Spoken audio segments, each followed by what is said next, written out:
Good morning. Good morning to Azim. He's from London, very early in London. And also good afternoon to everybody here. Maybe still good morning for those who are from India. So, okay, so very nice to see you all in the AsiaHRM monthly sharing session. And some of you may know that AsiaHRM is a professional community for human resources practitioners to stay abreast of the latest human resources information, trends, and best practices. Because of this purpose, that's why we have the sharing session today, because we really love to bring the latest information of the best practice sharing to everybody here. And the topic for today is how HR enables speedy is the word, speedy organizational changes. And actually, it's not from the perspective of HR, it's from the perspective of the senior management. And today we are very glad that we have two speakers from different countries or different cities, okay? And the first one actually is from Hong Kong, Miss Agnes Sito, and I have to read her title carefully, okay? And I understand that she is a change expert. And her current title is, with her company, is Lean Transformational Practitioner, Director Quality Engineering of the largest US specialty apparel company based in Hong Kong. And our second guest speaker actually is our friend who has been our speaker in one of the sessions before. A very successful CEO because he is the CEO awardee in the year 2020, Mr. Asif Muhammad. And recently, his company has been awarded Investors in People. So I would love to hear from him on how his company has got such award and what's the meaning of Investors in People. Okay, so without further ado, I would like to pass the control to Agnes, who is going to share with us more about herself and also her story on how she drives changes or how she expects HR to make speedy changes. Thank you, Agnes. Thank you, Rita. Hi, everyone. Good afternoon, good morning. This is my greatest honor to be here, invited by Foster to have a sharing with HRM. Such a good organization. So before I start, I a little bit introduce myself. My background is industrial engineering, Lean, Six Sigma, and quality. And I work for several different US listed company for over 15 years, which I have the role really, as what Rita mentioned, driving change. So to make things like faster and better. So within internal organization and also along the supply chain. Because the recent two company that I've joined, they are the one of the largest apparel, footwear, accessories brand organization. So myself and my team sit under the sourcing organization, which I collaborate a lot with the colleagues and the supply chain, which is sit in Asia. So myself travel a lot in Asia, like Cambodia, Vietnam, Indonesia, India, Bangladesh, and China definitely. So they are very cross-cultural, and once the goods are being made in Asia, and then it will be shipped to US, Europe, and even sales in Asia as well. So this is, you can see the end-to-end is a very long distance and very long lead time in terms of the whole supply chain. So how my role is how we can ensure we can drive better and faster. So for the product that we can ship to the customer on time. Yeah. So so this is where I am today, and this is my why I'm in this company, because this is one of the passion that I really want to see the whole supply chain, how we can transform and do it better. And so I think this is today we have a very good topic, because in my industry, that change is really needed. I see especially in these 5 years, because you can see the customer in the past, they are going to the store and shop. And in these 5 years, they are transitioning their buying habit from the store to online. So especially after like the COVID, the pandemic, the economic is being impacted, definitely. But the thing is, when we look at the sales, we can see last year particularly, the sales, the in-store sales drop a lot, but at the same time, the online sales increase a lot. Especially even this year right now, the different countries, they are taking vaccine, the economy is like predicting coming back. And we can see like even in Q1, the business for the online sales is up to like 30% growth per quarter. So this is a very, very good indication to see like how we should cope with these online e-business in terms of the process and the customer.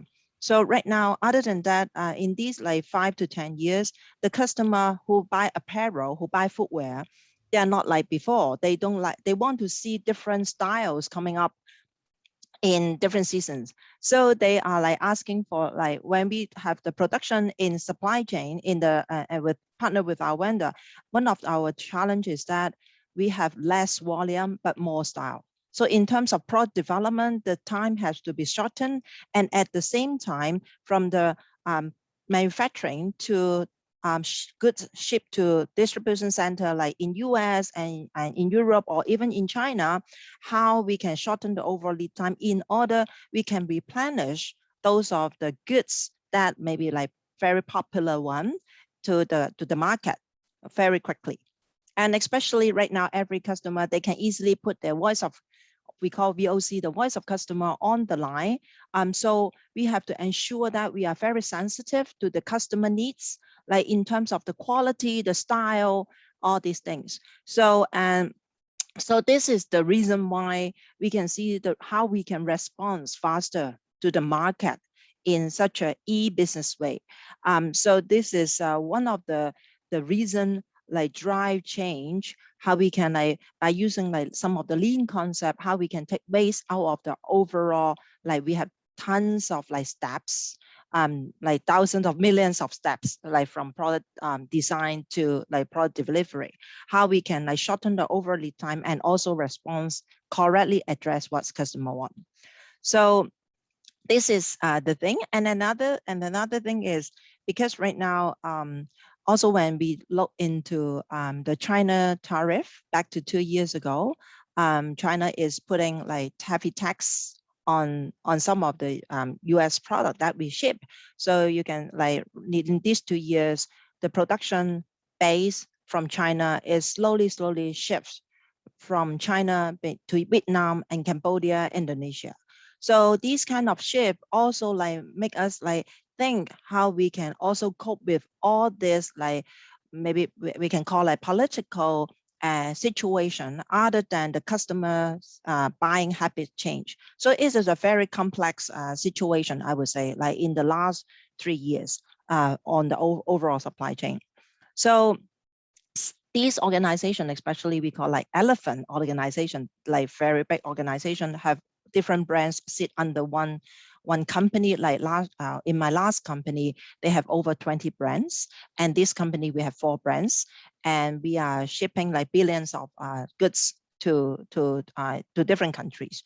So the thing is how we can like transform the organization, like to start to like evolve some of the new team. Like before, I was in a new team leading the speed team, how we can like evolve this kind of team within such a big organization to drive the change within an overall like supply chain. So I think like, first of all, I would love to say that like HR is definitely a key partner for me when I'm like, okay, I'm the first one sit in this new team, the speed team. And even right now, I'm in quality engineering, is a completely new team in this organization as well.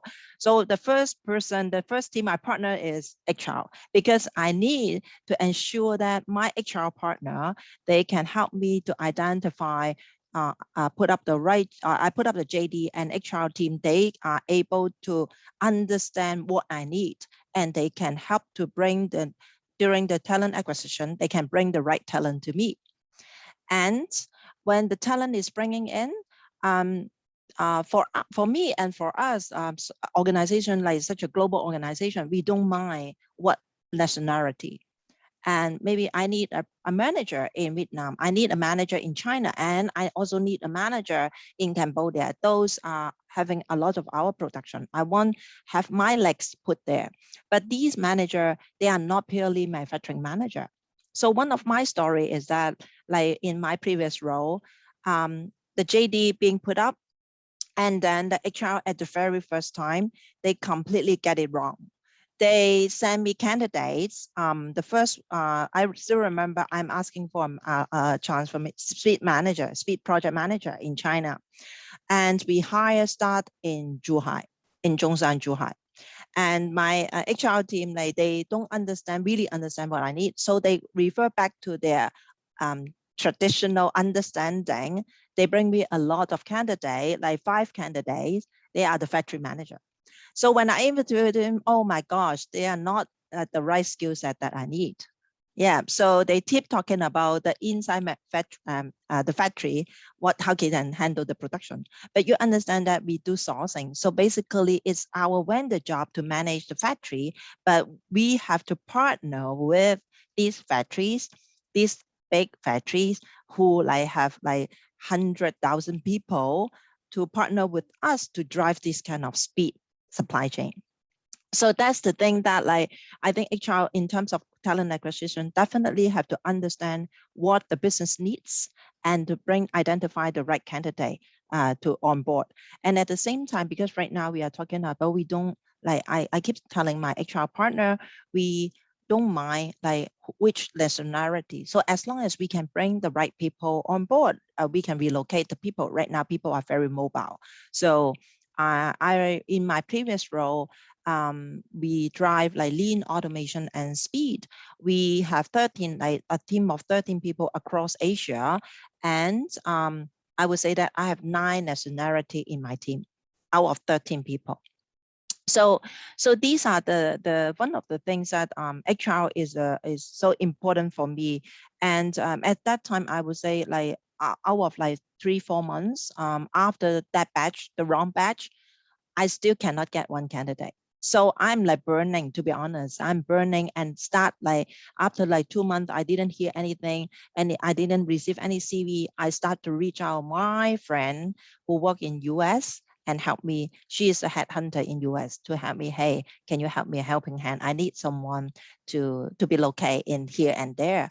Can you help me to identify? And they tell me that this is a very new role, the speed manager. So I have several calls with them to let them understand. So this is on the talent acquisition part. And basically, this is a very similar situation recently. I am hiring a lead manager in Vietnam. Because, you know, right now, Vietnam job market, I think, is very competitive. A lot of production moved there. So it's very difficult to find a good candidate. And at the same time, the company are controlling the budget because of the pandemic. Everyone are not like as before. They are like willing to have the budget are very closely tightly controlled. So the thing is, we have to have the right skill set people with the right mindset to bring in. So a lot of like communication with HR. And finally, I'm glad to share that after 3 months, we confirmed the right candidate. He is coming on board next month. So other than the talent acquisition part, another part is on communication. Why I'm saying that, because when we drive change, I think there are 3 P, which is very important. One is purpose, and another is people, and the third one is process. So when we drive change, we have to clearly communicate to everyone why we need this change, what the market needs, why we need to do it. So that's the purpose. And the second thing is we have to bring in the right talent to join the team with the people to help us to drive these like transformational change. And at the same time, how about the existing people that we are working with already exists in our organization and in our supply chain as well. So I can see that like HR is a very key partner to help to drive this communication on the change in terms of process and the mindset, the behavior. So one of the thing is I can see, I would appreciate the previous company. They also start to talking about the 5 key behaviors and 5 key capabilities. So this is the thing that like the 5 forces, 5 behavior, and 5 capabilities. So before, like a lot of like company like us, like they are very KPI driven. So they look at like on-time shipment, quality defect, and all this, but like rarely talking about change, and rarely talking about how.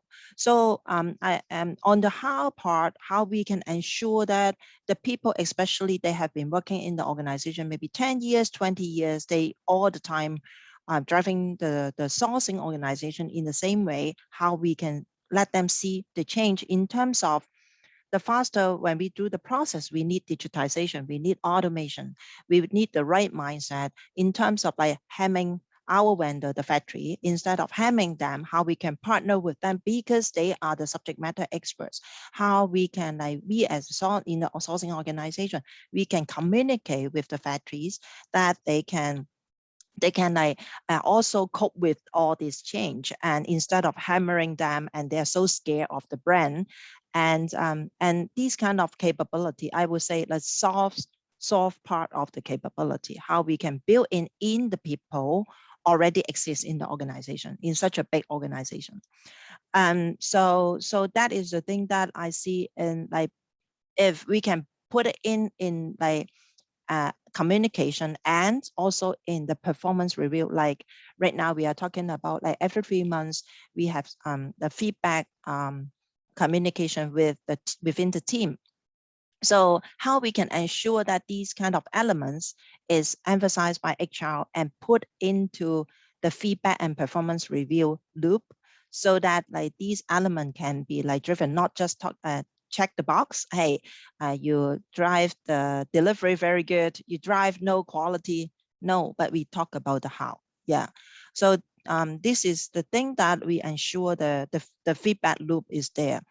And another thing is we start, what I'm seeing is right now, these organization, I really like think is a good thing from HR is start to build the like we call like the standard like capability of different levels. So in the past, promotion are based on their seniority or their performance.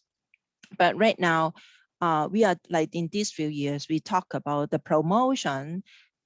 They can be compensated by like salary or bonus in terms of performance, but like in terms of the what we need, what good should look like for director, for manager, for senior manager, we should have like a portfolio, a profile. So these big organizations right now, slowly I see to build like what good should look like, a portfolio for different levels, from directors to senior manager and manager.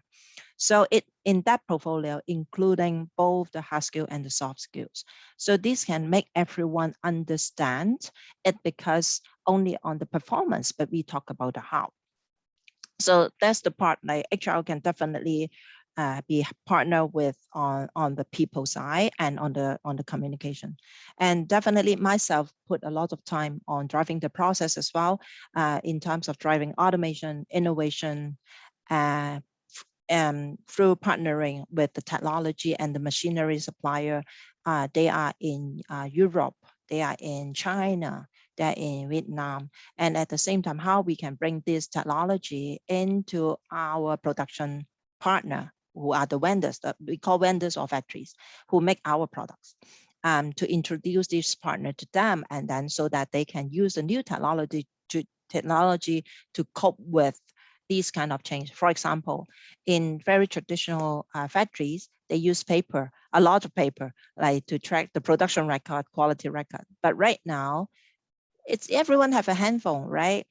very easy to buy an iPad. Why don't we digitize the overall production system in order everyone, no matter where you are, especially during the pandemic, very difficult to get into the factory all the time, especially the social distancing, a lot of control. We cannot easily get into the factory. So everyone, it can be very transparent, and we can also like react with the facts and the real-time data, what is good and what is bad, and the abnormality, we can immediate response to it. So these kind of like digitization and technology change, how like printing, we are like bringing in like some kind of like digital printing as well, from like 1 month lead time of printing reduced to seven days. So these are all technology, the people we need to bring in, no matter not only our organization, but also the vendor factory organization. We keep like asking like the team to build their people with this kind of like innovative technology and more up-to-date technology capabilities, and as well as the right mindset and the communication collaboration skills. This is so important. So yeah, so this is the key thing that I think right now we definitely no doubt, especially I think I can see we started all these things before pandemic, but the pandemic come, it make it even like faster. The needs, it turned into even faster than before. So because there is no time to wait, everyone like immediate have to be very quickly. We know this product is not selling well. Okay, stop the supply. We have to change the supply plan. So we have to stop this, and then we have to like, okay, maybe we have to move to another series of product. We have to cope with the end-to-end very quickly. So I don't see that there's any chance the business will moving back to a like the in-store sale will be better than the online. So I can see the online business, the e-business is getting like more and more popular because the people change their habit already. Especially the pandemic, is the duration is much longer than we expect. So everyone like shopping in a way so easy that by the handphone. So that is the key drive, how we working in such a cross cultural, cross location, and end-to-end global matrix. How we can make the change happen is not only a team like us, but we definitely have the HR to echo to us, and then how we can do like talent acquisition, communication, all this, make it into a closed loop system. Yeah, so this is all my sharing. Thank you, Agnes. Actually, I think as an HR, we have quite a number of HR here today. And I think it's really good for us to hear from our stakeholders on what they expect from HR, right? In several areas, as Agnes mentioned, like talent acquisition, communication, regular check-in, feedback, and talent portfolio, and so forth. Even on the digitalization, how can we cope with the business change? But one thing is, if we really want to outperform of our outperform of our competitors, we need to change. We need to exactly change. And the speed is very important. How can we exactly with the business change is the job of human resources, because exactly business needs us to change at a speedily, but we yeah cannot cope with that. That is our issue, because as human resources, we need to be strategic. We need to be part of the business strategies. We work together with stakeholders to achieve business result.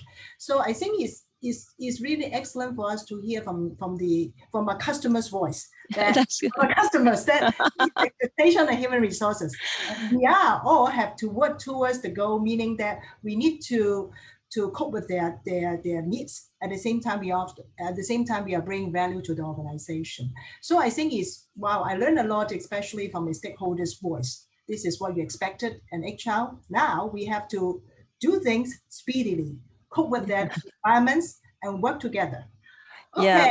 Thank you, Agnes. Thank you very much. Thank you. So how about Asif? Anything to share about yourself, any new development, and also about your award, your newly award on this about for your organization, and also how do you think as an HR, how do we cope with this speedy change, or how HR can bring value in this area? Thanks, Rita. Thank you. And thank you very much, Agnes. That was very insightful. It was really useful to hear your experience and thoughts on the subject. So hello, everyone. My name is Mohammed Asif. I am based in London, so it's quite early here. Still slightly dark, slightly grey clouds. Yeah, so about me, I'm a finance professional. I sit on about 40 different boards of various companies, ranging from startups to 100, 200 million pound companies. I'm a director of a number of restaurant groups, one of them being Machilayo RC, which is this key group that I sit on. I also write for Forbes. I'm a part of their business council. And I have previously ran and operated and currently operate around 17 businesses of my own in different parts of the world. So as a result of all of this experience, I get to see micro companies, companies in their startup phases, companies in part of their hockey curve, and also companies that I've successfully exited myself or am helping clients exit. And so as a result of that, I get to see a lot of a very broad spectrum of challenges, issues, people management strategies, and lack of people management strategies, shall I say. So that was a little bit about me. My firm has also been awarded a couple of amazing awards in the last year. One of them was Investors in People. This award really recognizes the firm's ability to lead, support, and improve its people, really. So the idea is around inspiring people, implementing your core values into them, and empowering them for decision making. Then you have, after that, you move on to the supporting side of things, whereby you manage their performance, you recognize and reward accordingly, and you provide a structured environment for their work. And that then moves on to improving systems, whereby we build their capability by virtue of doing the first two, which is leading and supporting. You then are able to build their capability. That then drives and delivers improvement. And the final point that we have to think about is sustainable success. Very often the word success is really misunderstood, but it's around building sustainable success, really, that actually can last and is a core value of the business.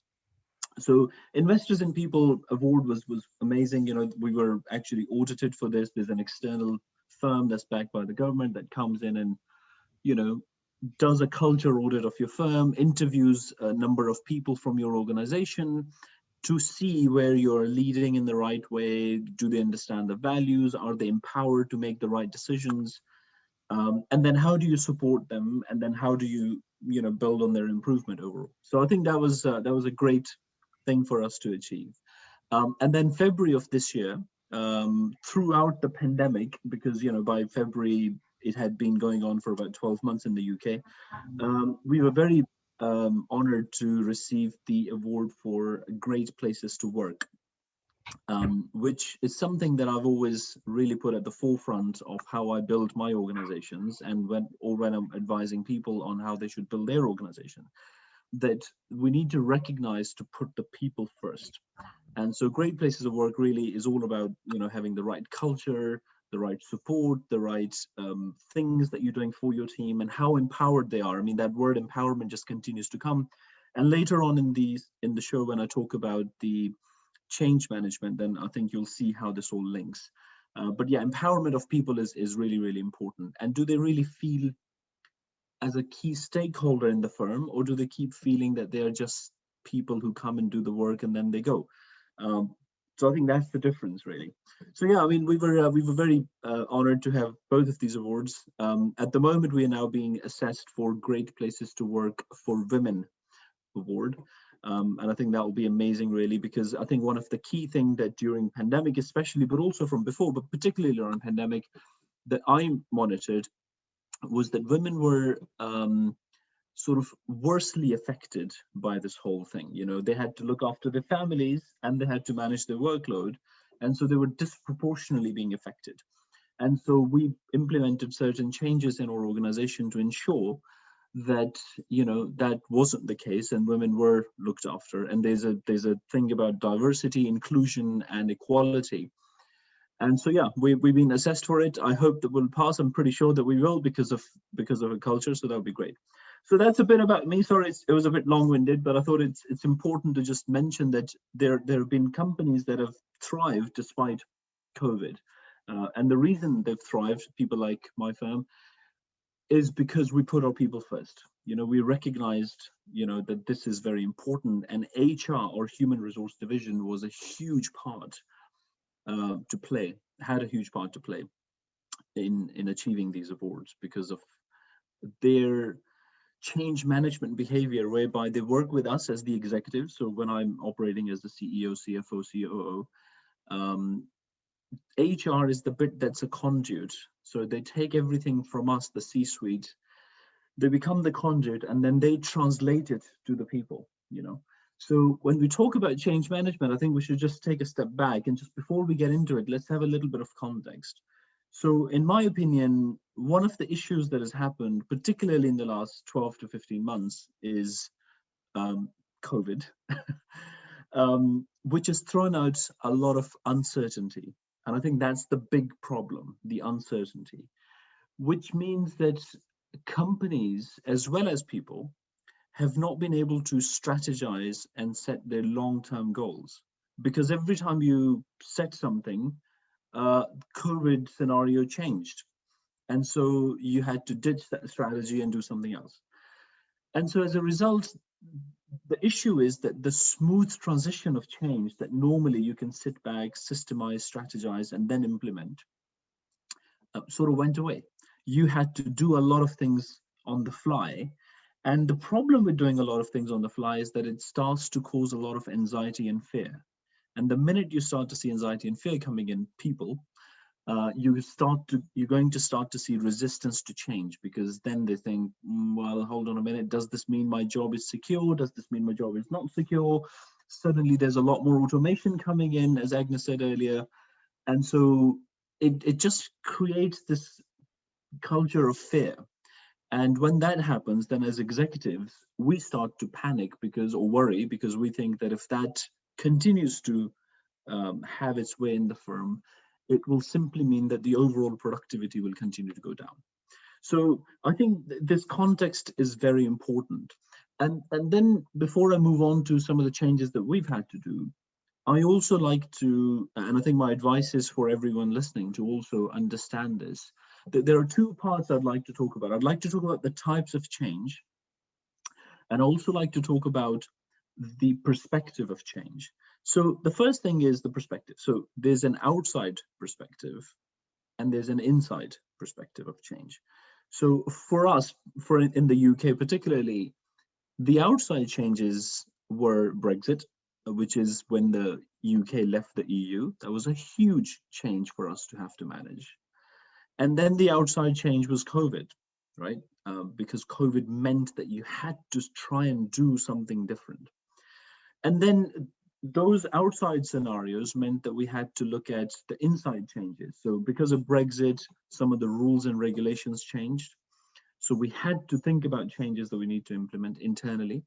And the other perspective was around COVID, because COVID just meant that the restaurants and some of my other engineering and so on clients also had to understand that you now need to adapt automation a lot faster. You know, some of our companies had this 5-year IT transition model that has now become 5-month IT transition model, right? And so there's that, and then there's e-commerce. The big elephant in the room that cannot be missed is suddenly this push around e-commerce. So, you know, outside change and inside change, I think, is very important to realize, because the reason this is that when HR then talks to people, the executives and the people at the front line, it can then build the right strategies to communicate that change effectively. And sometimes when it's an outside change, I'd like to think that it's a little bit easier to manage the expectation. But again, if you don't think it through, then it's going to be difficult. So anyway, that's inside change and outside change. That's the category. Then there are types of changes. So part of the reason that we've been quite successful in our people management strategies thus far has been that we sit down and categorize any change that we're about to implement in 3 categories. So the first one is developmental change. So what is developmental change? Basically, this is any change or any type of change that increases the organization's capability. So you simply are building on an existing system. The other one is a transitional change. And I think because of COVID at the moment, a lot of companies are going through a transitional change, whereby you're having to transition from, for instance, bricks or mortar, whereby you had a store. As Agnes said earlier, you know, there was a lot of stores, and now there's this transition onto e-commerce. It's the same as case for us in restaurants, whereby we had people coming in to eat in the restaurants, and because they can't, because of the last 18 months of lockdowns, we have to take the food to them. So this is a transitional change.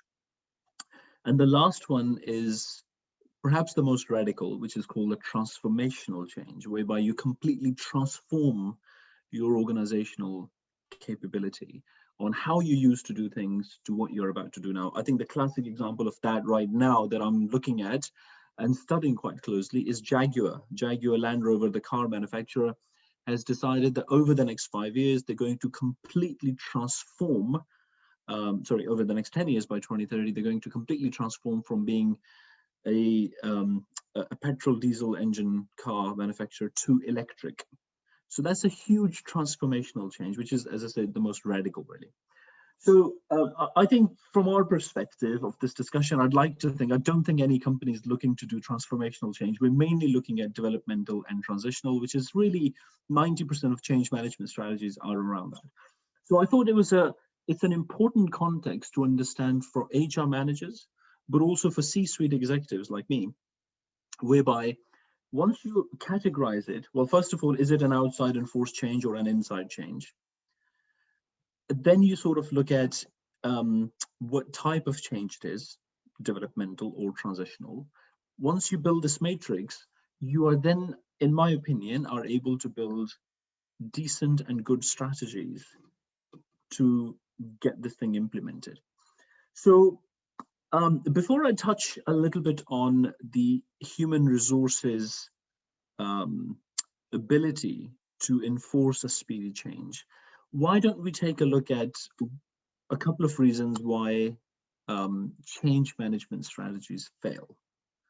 So from what I've seen, as I said, having sat on over 40 boards and having run 17 businesses, but also in the current restaurant business, is that over 70% of the staff have always reported high stress levels every time a change is enforced upon them, right? And over a third, so that's around 33% of every change sort of implemented, that's not just from my research, this is from McKinsey, that over a quarter of, over 33%, a third of all change management strategies fail because of poor communication. So I think these two immediately tell us the role that HR can help and play in ensuring a successful implementation of any change management that we're trying to bring in. So now that you understand that there's this stress and there's communication gap or communication issues, we can use HR, which I mentioned earlier, for me is a conduit to try and bridge the gap between the C-suite expectation and the people's expectation.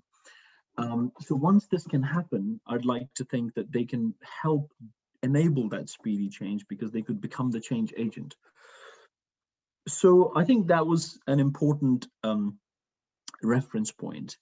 The way that we've implemented changes, and as I said earlier, one of the things, well, the biggest things that we've had to do was to learn to automate very, very quickly. we had to ensure that the teams, because they were remote and they were dispersed. I mean, this was a big challenge in hospitality. You know, we really rely on people at the top front. You know, we can't bring robots to start serving in the restaurants. You know, we need people to talk and communicate. And so the fact that suddenly the whole workforce is dispersed, you know, over 1 million Europeans left the UK during COVID and because of Brexit, and they went back into their home countries, and some of them haven't yet come back, so we're still communicating with them remotely. We're having to do training sessions remotely, which is quite a challenge in our environment, in hospitality particularly. And then at the same time, one of the other big issues that I've noticed is the lack of commercial awareness that is started to really come into it, because you're not communicating with people anymore, because you're talking through Zoom and stuff, and you can't be in the presence, and you can't feel the energy, you can't see what's actually happening. The problem around commercial awareness has become quite significant. And so with all of these things happening, and as I said earlier, one of the other issues for us was Brexit, which was that because of Brexit now, talent acquisition has become even harder in the UK, at least, because you now need to be thinking around visas and all that sort of stuff.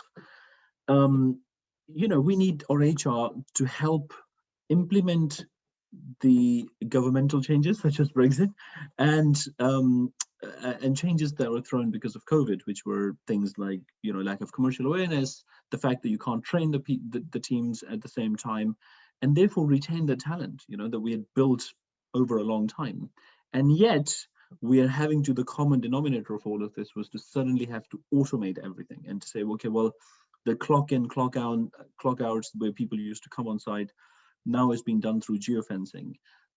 The fact that they're trying to sit online and attend a training course is a real challenge for hospitality industry. So I think what a couple of models we built, we started using on, and then we built our own, was around having, I think McKinsey used to call it 7 R's for change. 7, you know, R is the reference letter.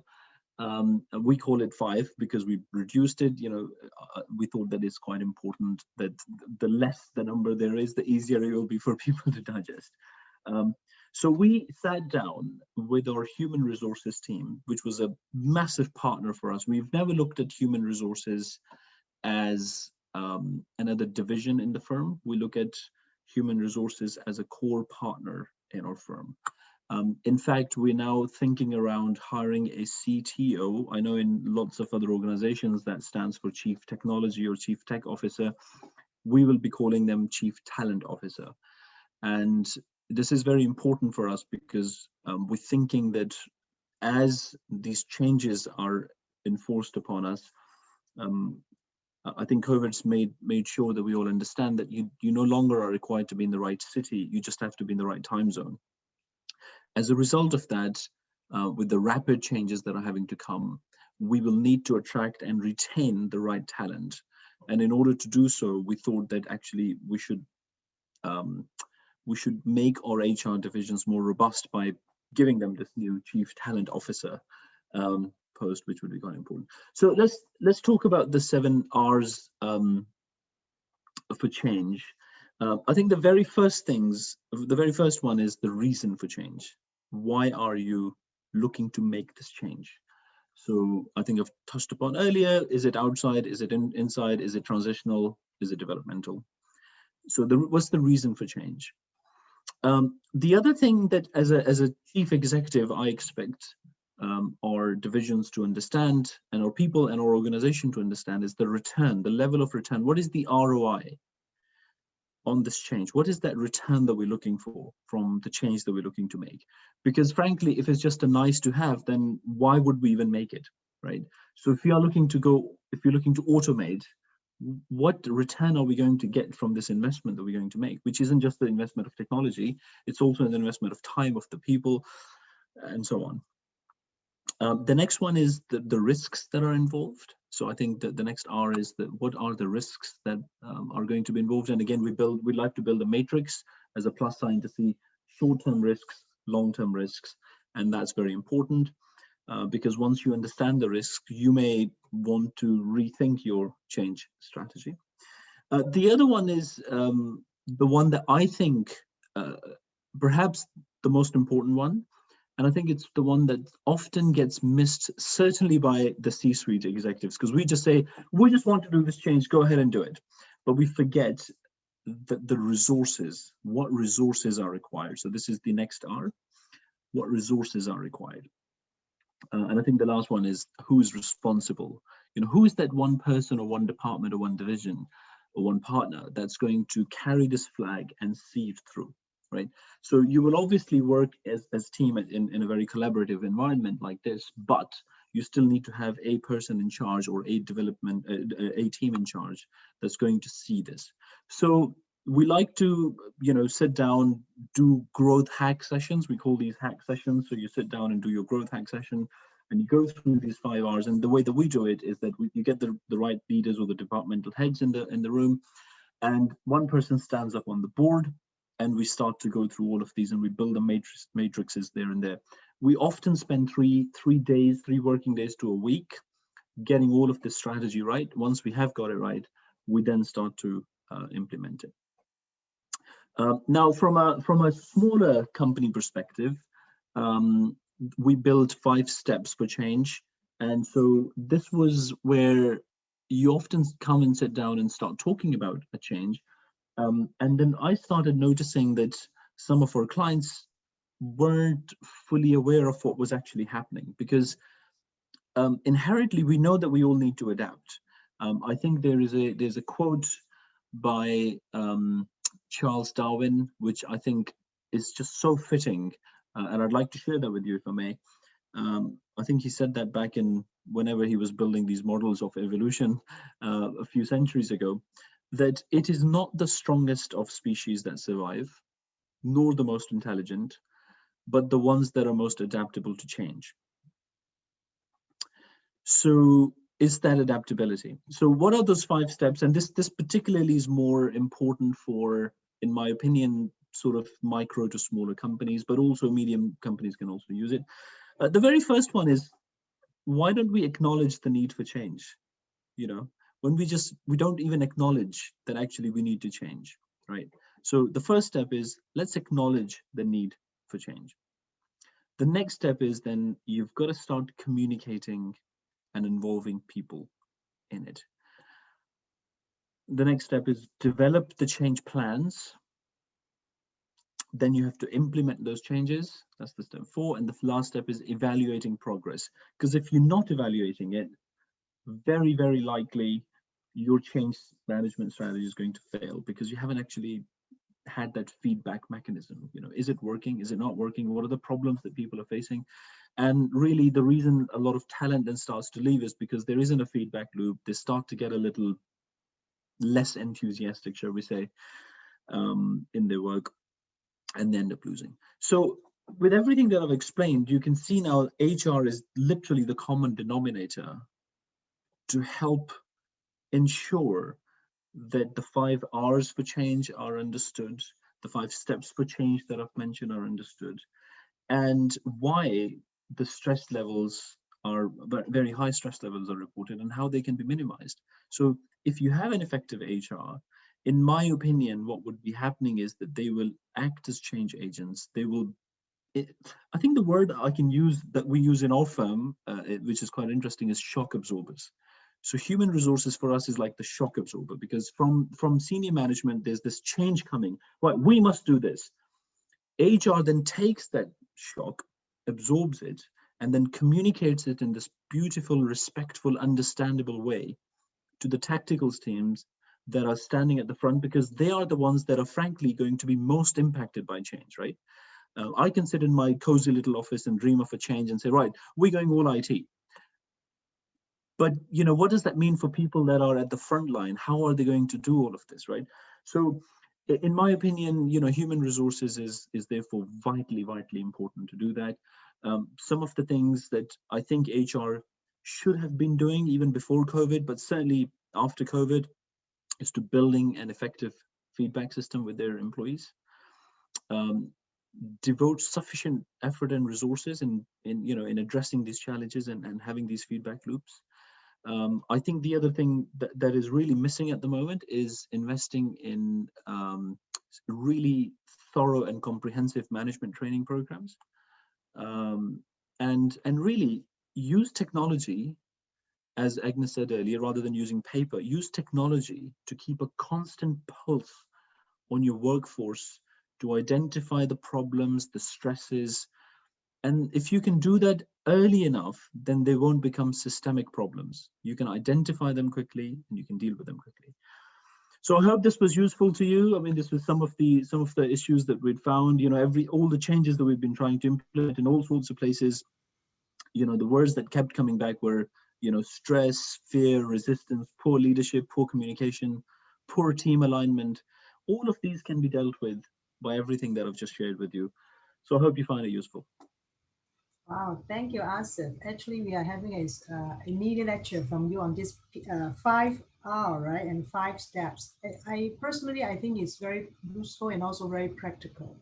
If we are able to adopt all these steps steps, I think we should be able to make change a success. Although you mentioned that I think 70% of the, is that 70%? I think most of the changes, right, failed because of high stress level and also poor communication. With that in our mind, if we are able to adopt this step effectively and with a good communication and then good follow-up and good plan, I think we stand a high chance of making a success. Okay, so anybody who have questions for our speakers today? Anyone have a question for our speaker today? Rita, can I?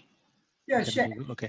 This is to either of the speakers, but my one question is, in your experience of implementing speedy changes, if you have to recommend 1 or 2 things that the either HR or the key stakeholders should stay away from or should not do, what would those be?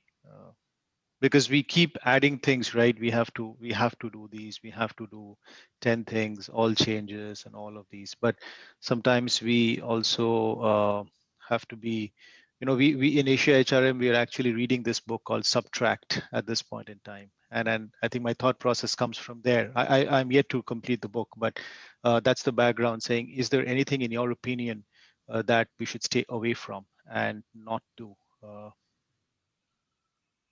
Yeah, good question. Yeah, Asif, yeah. I'll go first. I think the thing that I'll say is the number one thing, honestly, that I've been, and actually, if you Google me, you'll see in various podcasts and interviews that I've done last year, including with Forbes, I kept saying to people, absolutely adapt, but please do not try to reinvent the wheel. This is a classic problem where we all just, go into this panic mode. Oh my God, we all change. We've got to do this. Oh my God, COVID's upon us. Da da da da da. And then all change. Actually, you need to, I use the word shock absorber first. Absorb the shock, right? Do not panic. And most importantly, do not try to reinvent the wheel. You don't need to do that. In the life cycle of a business, and this is, I think, important lesson to just point out, that in the life cycle of a business, every 7 to 10 years, you're going to face a bad year. It happens. So all that happened because of COVID was that it was a worse year. It wasn't just bad, it was a bit too bad. And if you had all those strategies planned that you should have planned anyway, well, hopefully you would come out of it much better. I mean, there was a report in Financial Times 2 days ago that I read that in Europe alone, there were 5 million new millionaires that emerged because of COVID. And that's because these people had planned, and set up the things that they needed to well before COVID came along. So COVID is a big challenge and we mustn't ignore it, but I don't think it's the one that certainly requires us to transform everything and reinvent the wheel. So I would say, be a shock absorber, don't panic, and adapt, 100% adapt, but do not reinvent the wheel. How about Thank you, Asif. How about Agnes? What is your view? Yeah, I think this is a very good question because in day to day, we also like challenge ourselves and our team, like other than start doing, what we can stop doing. Yeah, because like not only HR, I think we as well. Like, so I immediately think of like from HR part, I think HR, if you ask me what should be stopped doing is stick to some of the old HR system. What I mean is, for example, right now we have to evolve some new team with the new candidate, which the skill set are very different from the previous people, which may not never exist in the organization, even in the industry. So when we talk about like the package on the talent, when we acquire a new talent like this, they will refer back to the completely old compensation system and the package that we make it very difficult to be competitive in the market. So I think like being agile and being like sometimes have to like put down the traditional old HR like way and challenge, because the change is so quick that it even not allow us to really like stick to some of the very old HR way. Like, and in addition to that, like some of the process steps we have to go through, like in such a big organization for the HR like hiring process. Like, okay, after we like identify the candidate, hey Agnes, I need like set up like 5 more interviews with this candidate because this is the way how we work. And okay, once confirm everything okay, and then it will come to, hey, we have to go through a lot of process steps to verify with this candidate in terms of like different educational like job and all the verification go through and ask him to fill in like different system information. So this really prolonged the overall process. So this is an example. So I really like emphasize this is what we should stop doing, giving up. We should give up some of the old way of thinking. Wow. Yeah. Thank you. Thank you. Agile HR, right? Right. Actually, we are having a sharing session on Agile HR in Oh, June. that's good. Yeah. Oh, very good. We have invited two very experienced HR leaders to share with us their experience on how to transform the organization into an agile entity. So Oh, perfect. stories to share and how they go through the process, some of the pain and some of the success and so forth. So I think it's really for HR, we need to be agile. We need to respond to the changes that the company is undergoing. And apart from that, you also share about this the old mindset, right? They always go for the traditional way of doing it. That's also the purpose of AsiaHRM. We want to keep our human resources practitioner abreast of the latest information, trends, and best practices. If they do know of these best practices, then they will never go back to what they did in the past. So stop some of these latest best these practices and then apply in their company and make some changes, and that's the best. I think that would be the best way to go. So I think you may want to ask your HR to join AsiaHRM. So that that's a very the right mindset and then the information and best practices so that they can exactly. and then this is the best. This is the best solution for your company. Okay. Yeah, HR is not a supporting organization. To be honest, they should be in the business. Yeah. Yeah, right. You're right. You should be part of the business. Yeah. Exactly. Yeah. So I was going to say, actually, just to sort of add a final point onto this, was that it's vitally important that HR understands the behavioral competencies required within their own talent skills. So an HR person, in my opinion, must have an emotional intelligence and behavioral competency built into them, really. If they don't have it, then maybe you're in the wrong job, really. This is so important to have both of these things culminating at the same time. Yeah, thank you, Asif, to re-emphasize the qualities that we should have in HR. So any other questions for these two wonderful guest speakers? Oh, Dr. Lu, you have been making notes for these speakers. Anything that you would like to share with us, Dr. Lu? Very fantastic. I'm the group head of talent management, covering for Malaysia, Singapore, Myanmar, and Thailand. I do agree with Agnes and Asif. The entire conversation is a big challenge for TM, the talent management, to be in the business. Is something that we always want to, but not some. But like Hasif mentions, we must have certain skill sets as well, you know, the EI, and we must have a business acumen in order for us to support. If not, we will be the very conventional talent management people. That's it. You know, we attract, we retain, and then we play around with the reward systems. This is a very big, very classic conventional, but the challenge journey to TM, the HR practitioner, is how to be in that, to be in as a business partner. That is our journey. And we hope that the HR community retire to organize more of this speaking engagement, and for TM to learn from the CEOs, from those business entrepreneur, from a different level, C-suits, not from the HR context, from the business point of view. That's how we HR can really learn and to be in the business. Yeah. Yeah, I appreciate, you know, Hasif and Agnes. I mean, I truly can see your point of view, how you want out of HR, you know, to support your functional role as well, the business. Yeah. Thank you. Yeah, definitely. Yeah, our guest speaker actually is speaking on behalf of thousands and hundreds and thousands of the CEO or senior management on what they expect from human resources, especially in terms of speedy changes that we have to do. Okay, so thanks again to our guest speaker today, Agnes and Asif. And we have learned a lot, especially from the perspective of senior management on the expectation of HR. We would, as HR, we will bear in mind, not just bear in mind, we have to take action and make it happen. Okay, so thank you very much and have a very nice day. Thank you. Stay safe. Thank you, everyone. Take care. Thank you. Thanks, everyone. Bye.